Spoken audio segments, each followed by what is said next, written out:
জটে যখন থমকে একদল চাকরি প্রার্থীদের নিয়োগ প্রক্রিয়া, তখন নিয়োগ পেয়েও দুর্ভোগ কমেনি একদল শিক্ষক শিক্ষিকা। 2021 প্রাথমিক শিক্ষক শিক্ষিকারা রীতিমতো নিত্যদিনের সমস্যায় নাজেহাল। বাসস্থান থেকে দূরবর্তী জেলায় মিলেছে তাদের নিয়োগ।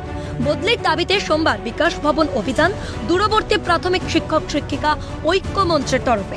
তাদের দাবি 16,500 জন প্রাথমিক শিক্ষক শিক্ষিকার নিজেদের জেলায় বদলির ব্যবস্থা করতে হবে অবিলম্বে। দূর করতে হবে তাদের বেতন বৈষম্য। একাধিক দাবিতে বিকাশ ভবনে ডেপুটেশন জমা দেওয়ার সিদ্ধান্ত শিক্ষক মহলে।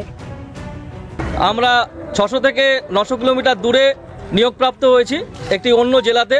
পারিবারিক অনেক রকম অসুবিধার সম্মুখীন হচ্ছি আমরা। আমাদের অনেকের বাবা মা অসুস্থ আছে, কেউ ক্যান্সারে আক্রান্ত। তো এমতো অবস্থায় আমাদের চাকরি জীবনে প্রায় 3 বছর হলো।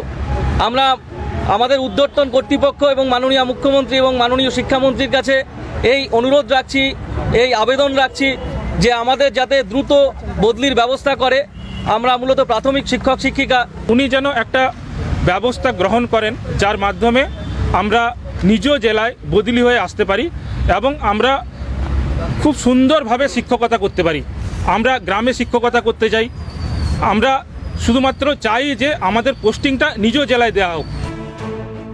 করুণাময় বাসস্ট্যান্ড থেকে কিছুটা দূরে সৌরভ গাঙ্গুলি একাডেমির থেকে বিকাশ ভবনের উদ্দেশ্যে রওনা দেন 2021-এর প্রাথমিক শিক্ষক মহল। তবে মিছিল বিকাশ ভবনের দিকে এগোতেই সম্মুখীন হতে হয় তাদের পুলিশি বাধার। কিন্তু 2021 সালে মুখ্যমন্ত্রী ঘোষণা করেছিলেন উচ্চশ্রী পোর্টালের কথা, যে পোর্টালে শিক্ষকরা নিজেরাই বদলির আবেদন করতে পারবেন বলে জানিয়েছিলেন মাননীয়া। মুখ্যমন্ত্রীর সেই সিদ্ধান্তের পরও কেন সমস্যায় পড়তে হচ্ছে শিক্ষক শিক্ষিকাদের? তবে কি মাননীয়ার সাধের প্রকল্প ঘোষণার পরেই হয়ে গিয়েছে বিকল, যার খেসারত দিতে হচ্ছে 2021 প্রাথমিক শিক্ষক শিক্ষিকাদের?